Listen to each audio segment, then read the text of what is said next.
ये दिन था 20 दिसंबर 2020 का, जब एक 30 फीट की बोट बहामस आइलैंड से फ्लोरिडा की तरफ रवाना हुई और इस बोट में 20 पैसेंजर सवार थे। इस बोट ने बहामस से फ्लोरिडा का सफर पहले भी कई बार तय किया था। इसी वजह से यह सफर भी इनके लिए बिल्कुल नॉर्मल था। लेकिन बीच समंदर में इस बोट के साथ आखिर ऐसा क्या हुआ? इनको समंदर निगल गया या फिर किसी तूफान का शिकार हुए? अगर सिर्फ कोई इंफॉर्मेशन थी तो वो ये थी कि बहामस आइलैंड से ये बोट बिल्कुल ठीक ठाक हालत में निकली थी। लेकिन इस इंफॉर्मेशन के अलावा एक और इंफॉर्मेशन भी थी और वो ये थी कि इस बोट को बरमुडा ट्रायंगल से क्रॉस करके गुजरना था। जब अमेरिकन कोस्ट गार्ड्स को इस बात का ऐलान हुआ तो एक सर्च ऑपरेशन कंडक्ट किया गया, जो समंदर के उस हिस्से में पूरे 4 दिन और 4 रातों तक चलता रहा। लेकिन मजाल है कि उस बोट का एक भी हिस्सा मिला हो। आप सबने बरमुडा ट्रायंगल की कई स्टोरी सुन रखी है। बरमुडा ट्रायंगल समंदर का एक बहुत बड़ा हिस्सा है जो असल में अटलांटिक ओशन में पाया जाता है। यह अटलांटिक ओशन में आज से पहले 3000 से भी ज्यादा शिप्स और 100 से भी ज्यादा प्लेन गायब हो चुके हैं। ये ट्रायंगल फ्लोरिडा से बरमुडा आइलैंड और फिर पोर्टो रिको से होकर वाइस फ्लोरिडा पर खत्म होता है। इस बनने वाले ट्रायंगल का एरिया 8 लाख स्क्वायर किलोमीटर के बराबर बनता है। यानी ये ट्रायंगल पाकिस्तान और तुर्की से भी ज्यादा बड़ा है, जिसको बरमुडा ट्रायंगल के साथ साथ Devil's Triangle, graveyard of the Atlantic, sea of doom, Sargasso graveyard भी कहा जाता है। ये ट्रायंगल अपने मिस्टीरियस फिनोमिना की वजह से पूरी दुनिया में बदनाम है, जहां से गुजरते वक्त शिप्स और एयरप्लेन्स का कांटेक्ट अपने बेस स्टेशन से अचानक टूट जाता है और वो हमेशा हमेशा के लिए गायब हो जाते हैं। अभी तक शिप्स और एयरप्लेन्स की एक बहुत बड़ी तादाद इस ट्रायंगल में गुम हो चुकी है। आज तक इनमें से सिर्फ चंद शिप्स और एयरप्लेन्स का मलबा रिसर्चर्स को समंदर के बॉटम से मिला है। आखिर बरमुडा ट्रायंगल में कुछ तो एबनॉर्मल जरूर है, जिसकी वजह से ना तो ये बड़ी से बड़ी कार्गो शिप्स को छोड़ता है और ना ही किसी जहाज को। यहाँ पेश आने वाली एबनॉर्मल एक्टिविटीज का एक्चुअल रीजन रिसर्चर्स को आखिरकार मिल चुका है। ये मामला शुरू हुआ था साल 1881 में। 210 फीट लंबे इस जहाज को एलन ऑस्टिन कहा जाता था, जो न्यूयॉर्क से लंदन जा रहा था। लेकिन रास्ते में एलन ऑस्टिन के कैप्टन को बरमुडा ट्रायंगल के एरिया के पास एक अनजान जहाज दिखता है, जिसमें कोई भी इंसान का नाम और निशान तक नहीं था। एलन ऑस्टिन उस जहाज में अपने जहाज में से 5 से 6 लोगों को बैठा देते हैं और साथ साथ दोनों जहाज को लेकर चलते हैं। लेकिन जैसे ये दोनों जहाज बरमुडा ट्रायंगल से गुजरते हैं कि तूफान शुरू हो जाता है। अचानक इस तूफान में दोनों जहाज बरमुडा ट्रायंगल में गायब हो जाते हैं। 4 मार्च 1918 जब यूएसएस साइक्लॉप्स जहाज वेस्ट इंडीज बाल्टीमोर वाशिंगटन से ब्राजील की तरफ रवाना हो रहा था, जिसमें 306 लोगों के साथ साथ 11,000 टन मैंगनीज भी मौजूद था। यह जहाज उस टाइम पर दुनिया का सबसे बड़ा जहाज माना जाता था।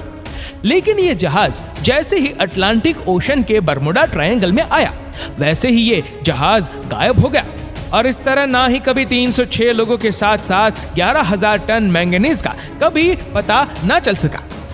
5 दिसंबर 1945 टाइम था दोपहर के 2:10 जब यूएस नेवी के 5 टॉर्पीडो बॉम्बर एयरक्राफ्ट एक मिशन पर निकले थे। इस उड़ान को फ्लाइट 19 कहा जाता है।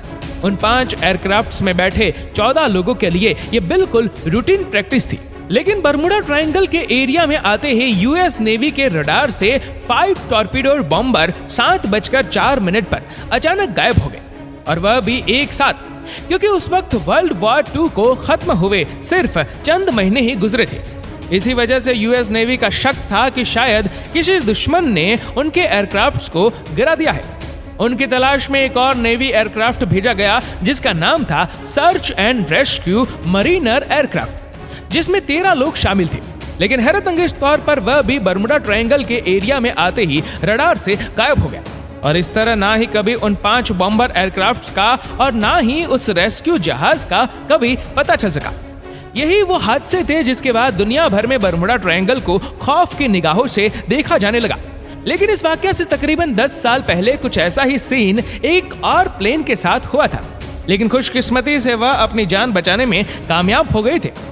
19 साला ट्वेंस जॉर्ज और डेविड चाइल्ड अमेरिकन नेवी में ऑफिसर थे।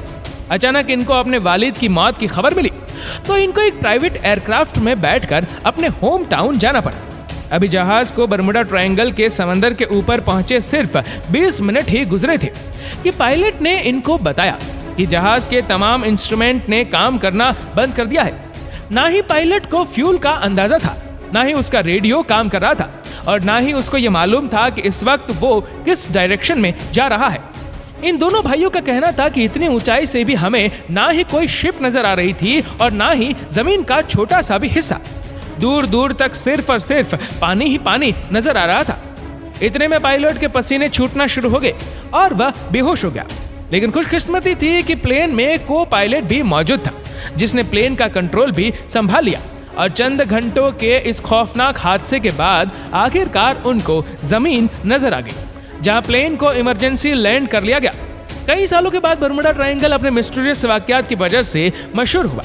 तब इन दोनों भाइयों को पता चला कि खुद भी इस चीज का शिकार हुए थे और खुशकिस्मती से बच भी गए। 2015 में एल फारो नाम की एक कार्गो शिप फ्लोरिडा से पोर्टोरिका जा रही थी, जो 1 अक्टूबर 2015 वाले दिन रडार से गायब हो गई। यूएस कोस्ट गार्ड और एयरफोर्स ने एक कंबाइंड सर्च ऑपरेशन किया और पूरे 1 महीने की रिसर्च के बाद एल फारो 1500 फीट नीचे समंदर के बॉटम से पाई गई।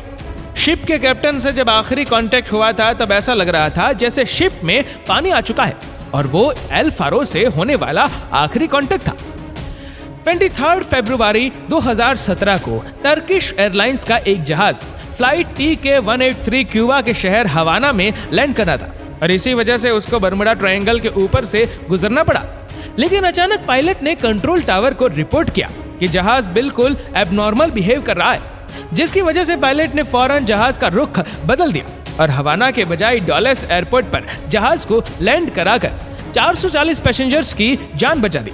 इस तरह के और कई इंसिडेंट बरमुडा ट्रायंगल में हो चुके हैं। कई इंसिडेंट तो रिपोर्ट हुए जिनकी लिस्ट विकिपीडिया पर मौजूद है, लेकिन चंद इंसिडेंट्स तो ऐसे भी थे जो आज तक कभी रिपोर्ट नहीं हुए।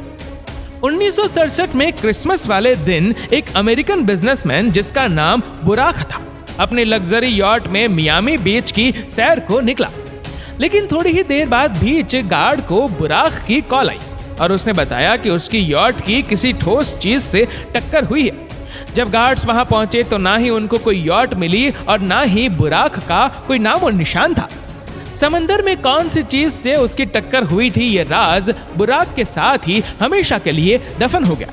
बरमुडा ट्रायंगल की रोंगटे खड़े करने वाली मिस्ट्री हर नए वाक्य के बाद एक बार फिर से लोगों के दिमाग में ताजा हो जाती है और हर बार की तरह इस मिस्ट्री का जवाब तलाश करने के लिए रिसर्चर्स की खोज एक बार फिर से शुरू हो जाती है। लेकिन इस बार रिसर्चर्स ने कुछ ऐसे ठोस सबूत तलाश किए हैं जिससे जाहिर होता है कि शायद वाकई यह मिस्ट्री अब सॉल्व हो चुकी है। यूनिवर्सिटी ऑफ कोलोराडो से ताल्लुक रखने वाली एक अमेरिकन साइंटिस्ट की टीम ने सैटेलाइट से बरमुडा ट्रायंगल की कड़ी जांच की, जिसमें उनको कुछ ऐसा देखने को मिला जो शायद आज से पहले किसी ने भी नहीं देखा था। उन्होंने नोटिस किया कि बरमुडा ट्रायंगल के ऊपर कुछ ऐसे क्लाउड्स बन रहे हैं जो ना ही स्क्वायर है और ना ही सर्कल, बल्कि ये क्लाउड्स हेक्सागन की शक्ल जैसे है और उनका साइज 88 किलोमीटर जितना बड़ा होता है। एक्सपर्ट टीम का मानना है कि शायद ये क्लाउड्स कोई आम क्लाउड्स नहीं बल्कि ये एयर बम्ब क्लाउड्स है। यानी जब ये अजीब किस्म के बादल बनते हैं तो इनके नीचे बहुत ही तेज हवा के झोंके चलते हैं जिनकी स्पीड 250 किलोमीटर पर आवर तक पहुंच सकती है। हवा के इन झोंकों की स्पीड इतनी तेज होती है कि ना ही इनमें कोई प्लेन आसानी से उड़ सकता है और इनकी वजह से पानी में जो लहरें बनती है ना ही इनमें कोई बड़ी शिप तैर सकती है। एक्सपर्ट्स का कहना है कि शायद बरमुडा ट्रायंगल में होने वाले हादसों की वजह ये भी एक वजह मानी जाती है। बरमुडा ट्रायंगल इतना मिस्टीरियस बन चुका है कि इसके नाम पर कई किताबें, कई फिल्में बनाई गई, कई कंप्यूटर गेम्स भी बनाए गए और कुछ गाने भी लिखे जा चुके हैं। तो दोस्तों उम्मीद करते हैं कि वीडियो आपको पसंद आई होगी। आपको वीडियो कैसी लगी नीचे कमेंट करके जरूर बताएगा और अगर आपको वीडियो अच्छा लगा हो तो इस वीडियो को लाइक करेगा, शेयर करेगा ज्यादा से ज्यादा लोगों तक और ऐसी ही और भी रोचक जानकारियों के लिए सब्सक्राइब करें हमारे यूट्यूब चैनल को और फेसबुक पर फॉलो करें हमारे पेज को। धन्यवाद।